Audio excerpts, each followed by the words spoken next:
speaker today is Lynn Johnson. She's a metaphysical teacher and spiritual life coach with over 20 years experience as a speaker and individual group facilitator, exploring higher levels of consciousness. She's a former Ajijic resident and currently resides in La Paz, Mexico. Today she's presenting on the evolution of the universe and why you matter. Welcome, Lynn.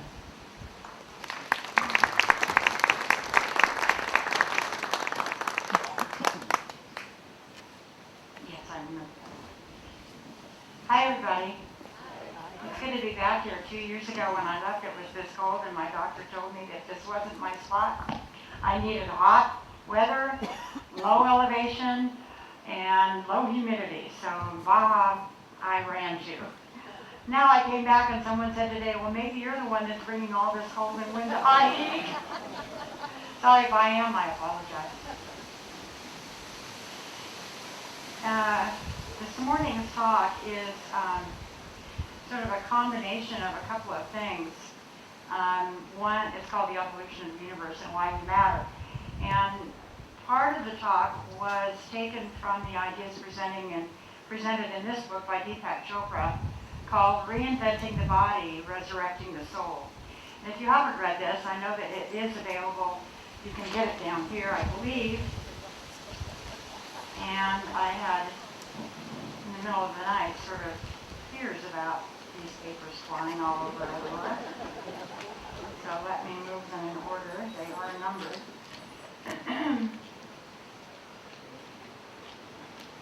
I'll try to hold on to them so that they don't fly away again. And the other piece of material that I was using to put this talk together was a DVD that I viewed recently by Barbara Marx Hubbard, Jean Houston, Bruce Lipton, and a few other scientific visionaries and cosmologists called The Visions of a Universal Humanity. And I highly recommend that as well, if you can find it on DVD. So I've taken the liberty of sort of weaving those two concepts and ideas together for today's presentation. And I know that it's kind of a big subject, but I'm going to narrow it down to hopefully a manageable size. I'd like to begin by reading a quote by Deepak Chopra from his book. And he says this: I remember early in my medical training wishing that just one person, upon hearing that he or she had incurable cancer, would murmur, "What a loss to the world when I'm gone." Not a loss to one's family and friends, but an absolute loss. Something that makes the world poorer. All right. We see the passing of eminent people that way, certainly, yet from your soul's perspective, you are as great an addition to the world as Mahatma Gandhi or Mother Teresa.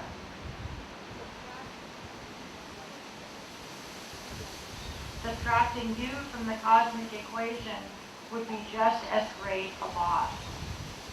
The most exquisite silk remains intact if you pull out a thread, but the snag will show.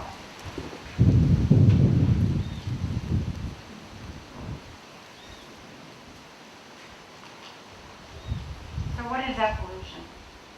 A simple definition is the process of change occurring over many generations or lengths of time. Life on planet Earth has taken about 14 billion years to evolve, give or take a few 100,000. Most of this evolution has been through biological changes. However, for the very first time, we are in an age of conscious evolution or conscious choice. In other words, we are selecting right now how evolution evolves. We are determining by our consciousness, or as the case may be, by our lack of consciousness, the choices in how the universe is evolving. In all cultures in the past, each has had a mnemonic guideline, specifically cosmological in nature, In other words, ways in which the culture related to its place in the cosmos. So what is a meme? A meme is an idea, a behavior, or style that spreads from person to person within a culture. A meme acts as a unit for carrying cultural ideas, symbols, or practices, which can be transmitted from one mind to another through writing or speech, gestures, rituals, or other imitatable phenomenon. Memes may be regarded as cultural analogies to genes, in that they self-replicate, mutate, and respond to selective pressures. Examples are dancing, music, religion, clothing, things like that. It is what creates action, which in turn creates cultures. So what are the new memes? What guides humanity today? Do memes even exist right now? Some say no, that they don't. Deepak Chopra tells us that the physical body is actually a fiction. It is energy. He proposes that the body is boundless, channeling the energy, creativity, and intelligence of the entire universe. So at this very moment, the universe is listening through your ears, seeing through your eyes. Your purpose here is to be engaged in the evolving of the universe. So how's it going so far? How do you think we're all doing in this partnership of evolving? Good. Good. Some say we're on the road to extinction, and we have a very short time before that happens. It's very easy to see what's dying. It is not so easy to see what is being born. Spiritual avatars and guides throughout the centuries have all spoken of that place within that has never been harmed, that is all-knowing and lives at the center of who we are, that knows what we are because it is what we are. Chopra speaks of this as the soul. The physical body is simply a container, the currency we use as we navigate ourselves on this earth plane. Resurrecting the soul is reconnecting to that place within, reconnecting with our ever-present soul self. What has happened is that we think we are this physical body. It's like when you were little and you were told to color within the lines, only you don't have to, because those lines are made up. In a way, so is the body, as far as being a separate entity. It's like seeing your thumb as separate from your hand. It is part of the hand, which is part of the body, all of which is directed by the brain, and all of which is affected by a universal intelligence, so there's nothing separate going on here at all. There are no lines. We are all points of energy, places where life shows up, and it's not static. All of that energy that all of us are is always changing and always moving. So what is going on in me affects what is going on in you, and vice versa. There just simply aren't any lines. Chopra states that in his opinion, we are all aspects of something, of a greater intelligence or a love that is so far beyond our little understanding. He says that love awakens the soul, which then steps it down to a human scale. So if our intention is to love and to be a greater love in our own life, then the universe will support us in that intention. And I can absolutely demonstrate this as a fact in my own life. As some of you know, I was divorced from my second husband 42 years ago. Thought that he was the person that had destroyed my life, and I hated him consciously for a good 10 years, hoping that, if I ever saw him again, he'd die first. That didn't happen. So the universe had something else in mind for me and for him, and I began a conscious search within myself in my spiritual practice to know what love was about, what real love was about. The love that, not of the movies and the storybooks and all of that, but a love that was greater and beyond and higher than any of those things. And over the years, that happened. And right now, my ex-husband and I are going to see, we saw each other last August for the first time in 40 years. 40 years is a long time. Some of you might remember it 40 years ago. And it was an amazing meeting, and so we're going to meet again when I go back to Portland in a couple of weeks. But this is shocking to me, and if I would have thought 40 years ago that this would happen, no way, no way. But the universe had something else in mind. The universe had a greater love than I could even imagine in mind for me, and it really is a love of the infinite. It isn't necessarily the love of him, but it's what he represents. So this, in a way, dovetails into one possible new meme as we experience a new birth of what is evolving in the universe. One of them could be the rise of the feminine, process versus product, partnership versus control and power. Many people, we believe we're at the end of our time on this planet, but life has been evolving for over 14 billion years. This could well be just the beginning, could it not? 14 billion years is a long time. So let's look at the analogy of birth, to birth a new reality in this evolutionary process.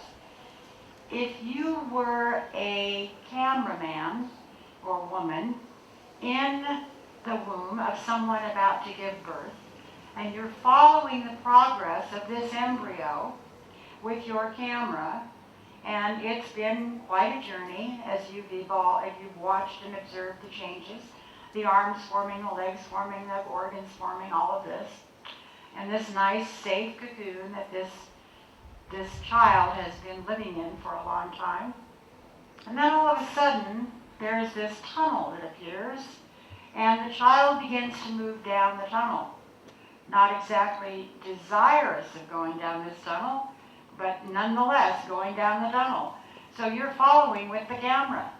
And as the child emerges in the birthing process, there is joy and ecstasy and happiness and a welcoming process at the other end of this tunnel that is overwhelming. Now, when the child was in the womb, that wasn't really the possibility that that child could even envision.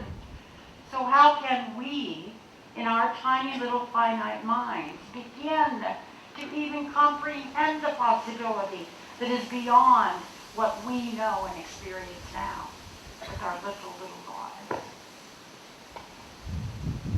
This new birthing takes great courage and passion, especially the willingness to step into unknown experiences and let the ego be set aside as we encourage love, a universal love of life itself, to unfold. Chopra states that we are the containers that replicate the infinite love in our own human way. Our soul holds on to all of this possibility and pulls us to do whatever is necessary to love more, to hear more, to see more, and to be more. Are we paying attention? Are we paying attention? Or are we saying, oh, that's just so much, whatever term you want to give it? Another possible meme is the evolution of the self. We are a composite of all that went before, and we have within us a deep spiritual impulse to connect and to grow even further. As we live open-hearted lives, that awakened mind or soul within us guides us into expanded empathy and compassion. We then have access to all the love we could possibly imagine, both giving and receiving. And if the universe hears with our ears and sees with our eyes, then the universe loves with our hearts and evolves with our souls. Especially when we recognize that each of us shares in the collective pain of the planet. Again, we're living in a unified humanity. There are no lines. So what is happening here in Ajijic is happening around the world. What is happening in Africa is happening to each one of us here. There isn't a line of demarcation that says, oh, this is here and that's there and never the twain shall meet. We're mixed up all together all the time. So when someone is hurting and crying in Singapore, that affects us as well. A friend recently told me of how when her grandchildren were small, she bought plastic placemats for them that were composed of a map of North America. And I'm sure you've all seen these. They have maps of the various states, and one state, one country from another. And she said she remembered thinking that those lines were really there. She envisioned Oregon, where she lived, within its long lines, and then Washington up there with its little lines, and California and Idaho, all neatly lined out. But of course there aren't any lines. There are no lines anywhere. There is no line separating Mexico from the United States, or Mexico from Bolivia, or whatever country is beyond this one. We agree that there are borders, and so there are. But if we said there were no borders, there wouldn't be. What I think, what you think, what I feel, what you feel, the energy that I am and the energy that you are is all over the place, mixed up together. We're like one big soup. And each one of us brings our own specific flavor of that soup. But we're still all just one big soup. And it doesn't matter whether you're here or in Holland or Russia or wherever you are. We're still all one big soup. That's kind of comforting in a way, I think. Oprah Winfrey had a little sign in her office at Arco that said, quote, "You are responsible for the energy that you bring into this place." So all of this shared energy, this shared consciousness, if you will, creates our lives, creates this planet, and creates the universe. We are a part of the evolution of the universe. Actually, we are the evolution of the universe. So another possible meaning is social evolution. Imagine Wheel of Fortune. How many people have seen Wheel of Fortune, the television show? Most people have seen it. So imagine that each one of those sections on the wheel is a different aspect of life. One is education, one is art, one is music, one is science, one is religion. At the moment, each one of those is separate in their own little components, affecting what only that component does and affecting each other only in certain areas. But what if all those areas began to interconnect with one another and share all of their information? No more separation, no more lines. Can you even imagine what that would be like? Chopra asked the question, who's running the show? Is it the ego or is it the soul? We are not who we think we are. We are not separate physical beings. These are just little spacesuits, he says. Who we think we are is unreliable and unreal. And I kind of tend to agree with him. Think about it. First, the spacesuit wears out, which is a bit disconcerting when we've always thought that we are our bodies. Then we made up a story about us and them, but it is all energy and motion. So how does that work? Isn't my us mixing up with their them? Since we are not who we think we are, in order to be truly who we are, we have to let go of what we think we are, and who wants to do that? when we are so convinced that this is who we are, it gets kind of confusing, doesn't it? In my own personal life, I went into recovery about 22 years ago, and I couldn't imagine life without my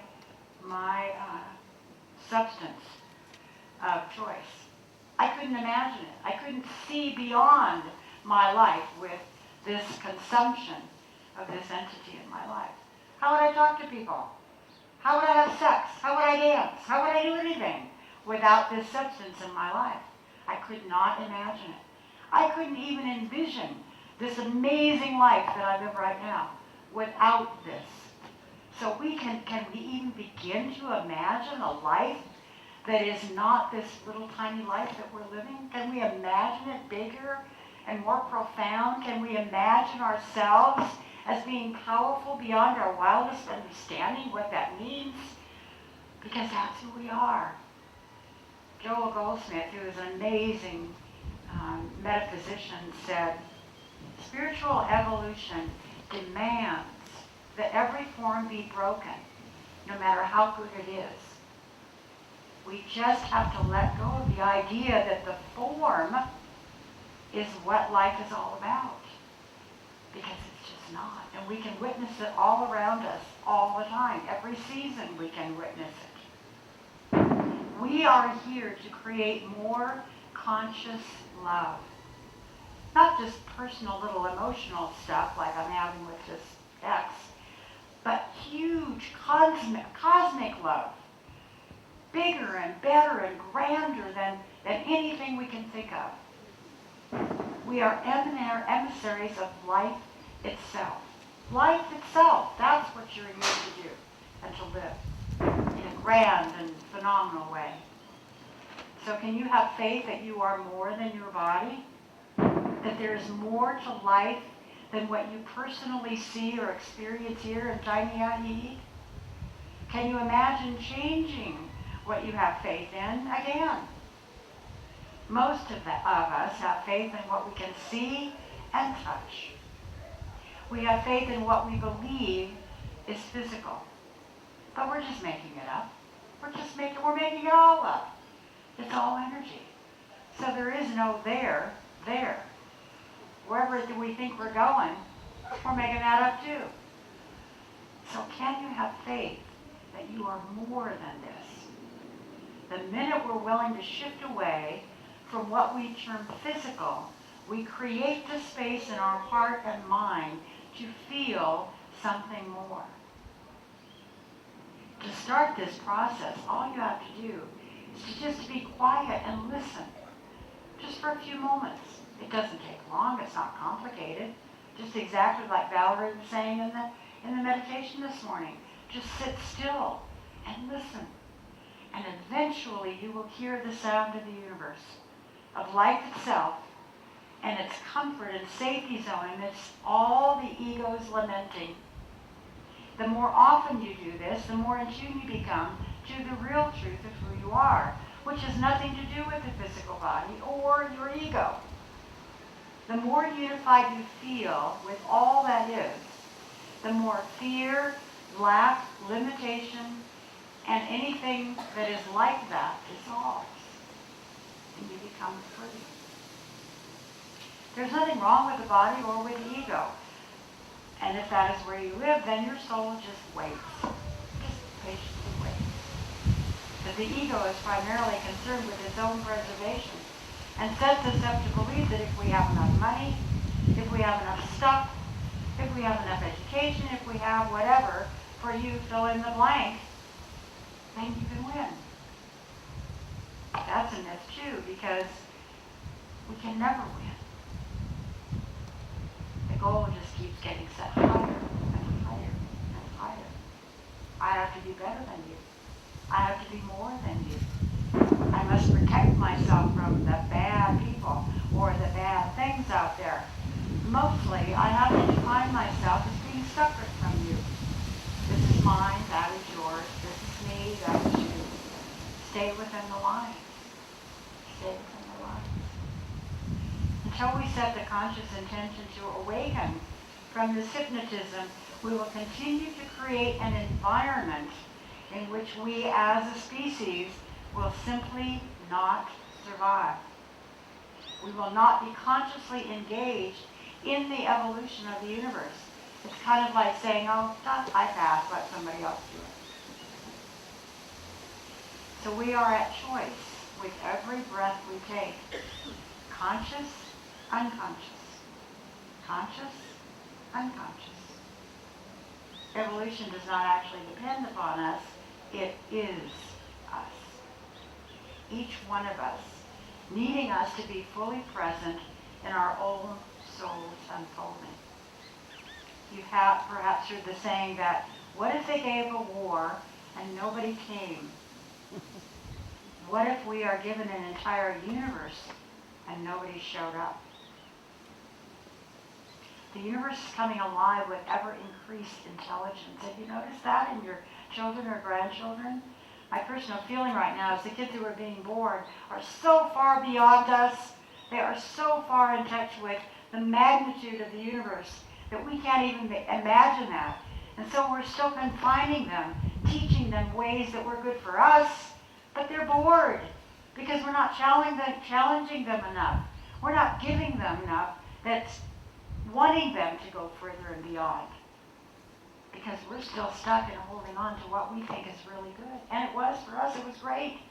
But in order for them to experience better, we have to let go of what we thought was good.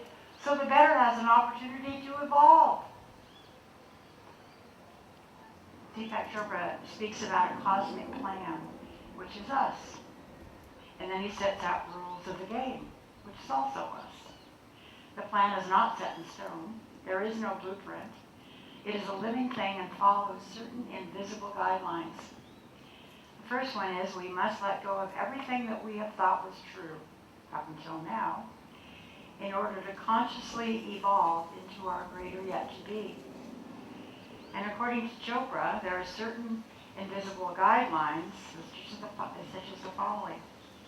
Number one, everything is conscious. There are no dead zones. Consciousness is the activity of the entire universe. It's all consciousness. So our consciousness becomes universal consciousness. How we show up, our thoughts, our beliefs, our actions shape the plan. And number two, everything fits together. There is nothing that doesn't belong here. Nothing. Seeming randomness is just movement. 3, the whole plan is self-organizing. Every aspect of creation knows exactly what to do. 4, evolution or the plan unfolds within itself. As something creates, it seeks its own highest expression. 5, freedom is the purpose. You don't win by getting to the end. You win by finding a new game the instant the old one is over. Infinite possibilities never run out. So these guidelines exist as everything. Everything in nature, everything in and as our physical bodies. And as we become aware of the plan, the universe acquires a new face. So each of us matters. Because each of us is an aspect of the wholeness of life itself. The evolution of the universe is the unfolding of the consciousness of the entire planet, which consists of everyone in it. Each and every one of us matters, and that is why each and every one of us is here.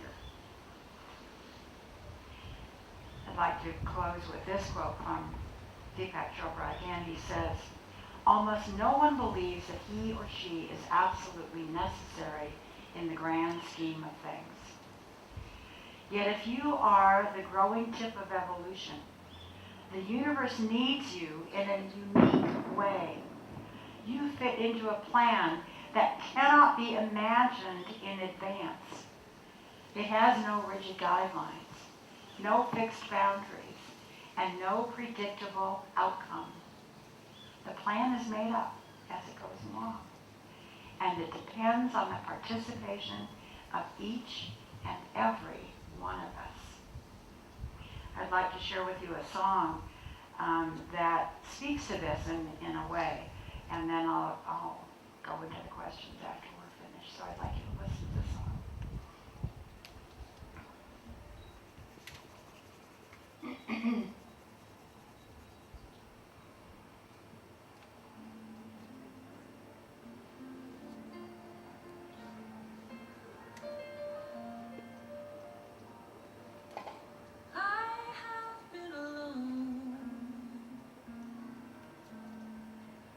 And the world seemed empty, and I have been in love, and then the world seemed fine. Now I stand and wonder, something eternal knows my name. And I will never, never be the same. I have seen the wars, shattered my illusions, and I have heard the songs that lifted me again. Now I stand in silence, something eternal knows my name,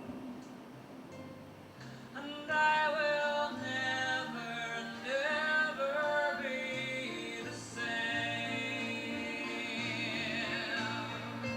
Never be the same.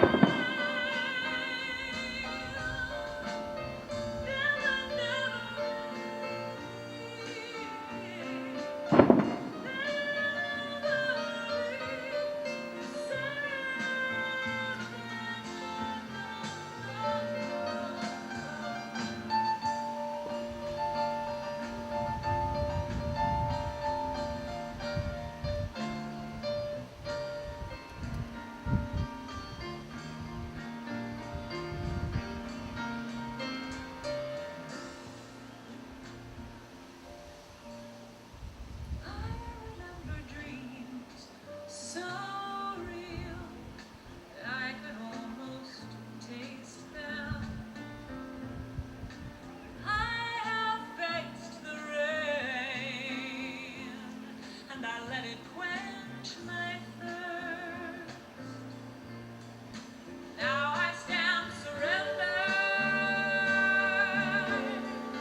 Something eternal knows my name, and I will never, never be the same.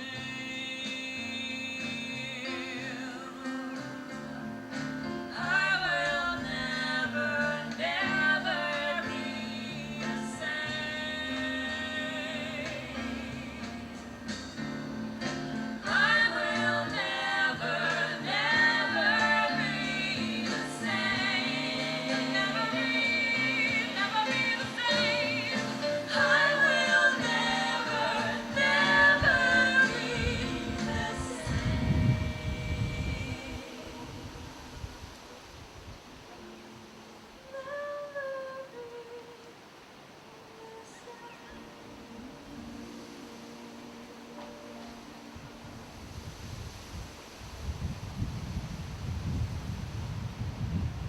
So where and how to begin?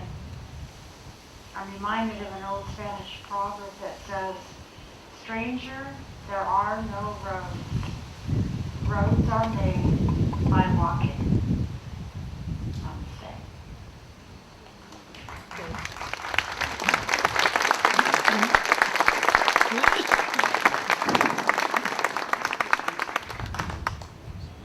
If anyone has questions for Lynn, please raise your hand. We'll bring you a microphone.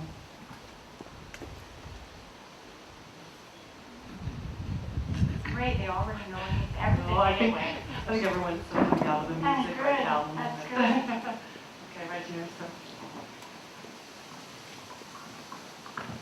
Just a comment.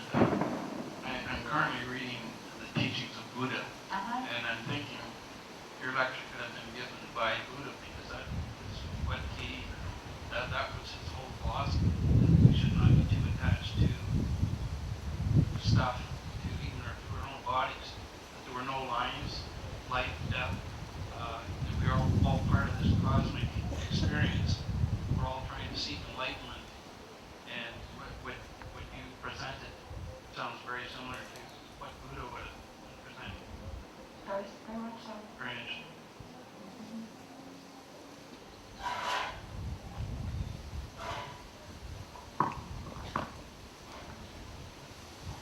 Who's the singer? What's the name of the song? Her name is Erin McLaughlin. She's from Seattle, and she writes just incredibly beautiful music and very touching songs. And this is one of my favorites. It really speaks to me in a lot of ways.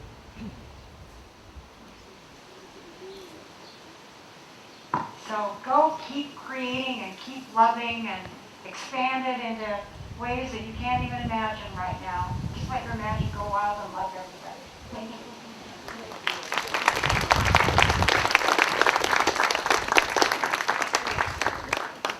Thank you very much, Lynn. That was wonderful. Just letting that nice breeze push that music through me still. Next week's presentation will be by Barbara Harwood Aiken, known to many of us as Pia. She will share with us the top 10 ways to keep from poisoning ourselves and our houses in a world filled with chemicals. It will be a humorous take on her lectures at the Frank Lloyd Wright School of Architecture on indoor air quality. So remember to turn your cell phones back on. Please pick up coffee cups, stack your chairs by color and style. Thank you again for your flexibility, moving around, and for enduring the cool weather, at least for the non-Canadians. Thank you again for coming. We'll see you next Sunday. Go forth in love.